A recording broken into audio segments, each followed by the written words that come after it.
Apa khabar semua? Dalam video ni kita nak tengok apa perbezaan antara enjin melintang dengan enjin menegak.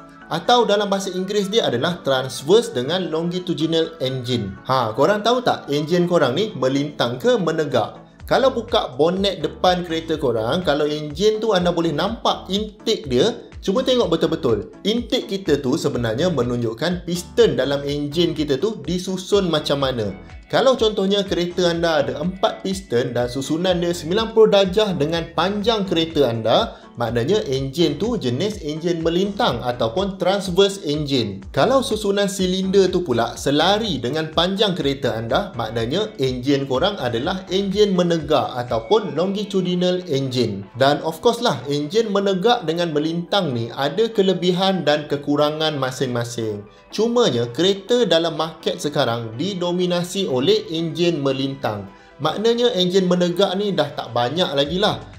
Nanti saya akan cerita kenapa boleh jadi macam ni. Okey, jadi enjin melintang ni, bila dia duduk melintang, flywheel enjin kita tu akan duduk dekat direction yang betul dengan putaran tayar kita. Jadi flywheel enjin ni yang akan disambungkan dengan gearbox dan power output dari gearbox tu akan pergi dekat tayar. Dan perjalanan power ni adalah selari je. Kita tak perlu ubah lagi guna gear 90 darjah ke untuk ubah direction power ni.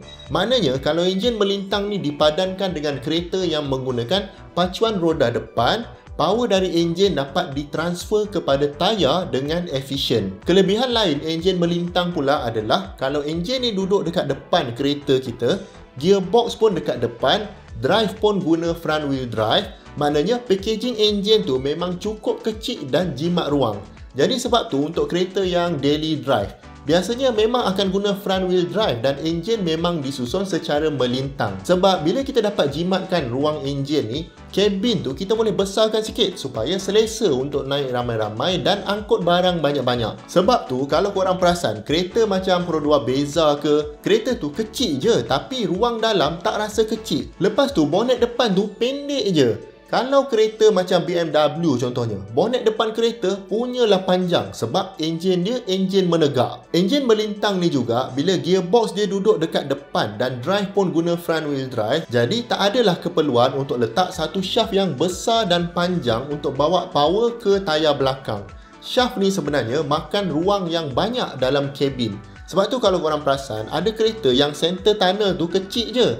Tapi ada juga kereta yang center tunnel tu punya besar sampai tak selesa nak duduk dekat tengah. Jadi pendek kata, arrangement enjin secara transverse ni memang banyak bagi kelebihan dari segi packaging dan ruang dalam kabin. Cuma of course, bila ada kelebihan, mesti ada juga kekurangan dia enjin melintang ni.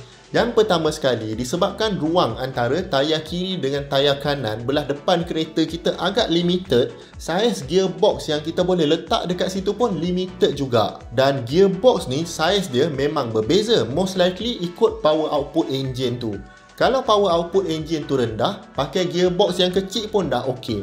Tapi kalau enjin tu enjin performance yang powerful, mesti saiz gearbox akan lebih besar untuk handle semua power yang ada tu. Jadi untuk enjin yang power dan enjin yang berkapasiti tinggi, arrangement secara melintang ni tak berapa sesuai. Satu lagi masalah, kalau enjin yang power ni kita letak dekat depan dan power kita transfer ke tayar depan, kita akan berdepan dengan masalah torque steer. Torque steer ni maknanya bila kita cuba nak pecut kereta tu, dia tak pergi straight. Kereta akan cuba untuk turn ke kiri atau ke kanan walaupun kita tak sentuh pun steering tu. Jadi torque steer ni biasanya berlaku dekat kereta yang enjin dia memang power dan power tu pergi dekat tayar depan je. Kalau power tu pergi dekat tayar belakang pun mungkin boleh berlaku lagi torque steer, cuma tak seteruk front wheel drive lah. Jadi torque steer ni berlaku sebab ada imbalance antara torque yang enjin tu deliver antara tayar kiri dengan tayar kanan kereta kita. Dan kalau enjin tu power, walaupun ada sikit imbalance ni, memang dia boleh tarik steering kita ke kiri atau ke kanan. Torque yang tak balance ni pula boleh jadi sebab drive shaft yang tak sama panjang antara belah kiri dengan kanan, ataupun tayar yang mungkin belah kiri botak lagi banyak dari belah kanan. Sebab tu kalau korang perasan, kalau kereta ni power dia dah lebih 300 horsepower, biasanya akan ada sistem all wheel drive. Sebab dua tayar je dah tak cukup untuk handle traction bila power dah banyak macam ni. Satu contoh kereta yang power tapi masih guna front wheel drive adalah Civic Type R. Dan engineer dia memang susah payah lah nak buat supaya driver tak rasa sangat torque steer ni. Kereta-kereta lain yang power dia banyak macam Type R ni biasanya dah start guna all wheel drive. Okey, jadi tu kekurangan enjin melintang ni. Sekarang kita nak tengok pula bila masa enjin menegak ataupun longitudinal ni lebih sesuai digunakan berbanding enjin melintang. Pertama sekali, kalau kereta tu guna rear wheel drive, enjin tu mesti nak kena duduk dalam posisi menegak. Sebabnya flywheel akan berputar untuk pusingkan gearbox dan gearbox pun akan duduk selari dengan panjang kereta kita. Jadi output dari gearbox tu akan terus sambung ke satu shaft yang panjang sampailah ke differential dekat tayar belakang. Lepas tu differential tu akan distribute power tu 90 darjah sampailah ke tayar kanan dengan kiri belakang kereta kita. Biasanya brand yang suka buat rear wheel drive ni BMW lah.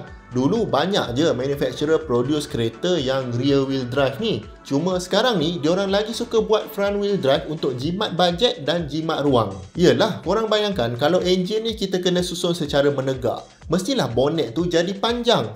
Lagi-lagi kalau silinder tu disusun secara inline, maknanya lagi banyak silinder, lagi panjanglah bonnet kereta kita. Lepas tu enjin tu pula akan sambung ke gearbox. Lagilah makan space sampai dekat bawah dashboard kita. Kemudian ada pula central shaft yang akan bawa power pergi dekat tayar belakang. Jadi ruang dalam kabin dekat tengah tu, bump dia akan naik tinggi sebab nak letak central shaft ni. Ada kereta bump dekat tengah tu tinggi sangat sampai passenger belakang tu tak boleh nak duduk dekat tengah. Memang makan space. Satu lagi kekurangan kalau guna enjin menegak ni adalah kita mesti nak kena ada some sort of gearing system untuk shaft tu belok 90 darjah. Biasanya kerja ni differential lah yang buat. Bila kita belok 90 darjah macam ni, akan ada mechanical loss disebabkan friction di antara gigi-gigi gear tu. Power pun nak kena transfer jauh dari depan pergi ke belakang. Jadi kurang efisien lah berbanding enjin melintang front wheel drive. Lepas tu ada pertambahan komponen lagi. Maknanya kereta akan makin berat dan lagi banyaklah benda kita nak kena jaga. Cumanya kelebihan kereta yang guna enjin menegak adalah weight distribution kereta tu lebih balance. Biasanya berat enjin akan berada belakang sikit berbanding kereta enjin melintang tadi. Kesannya kereta kita akan lebih stabil lagi-lagi waktu cornering. Jadi boleh kata macam kita sacrifice ruang kabin untuk driving performance lah. Dan kalau kereta tu enjin dia powerful, memang nak tak nak kena juga guna arrangement enjin menegak ni.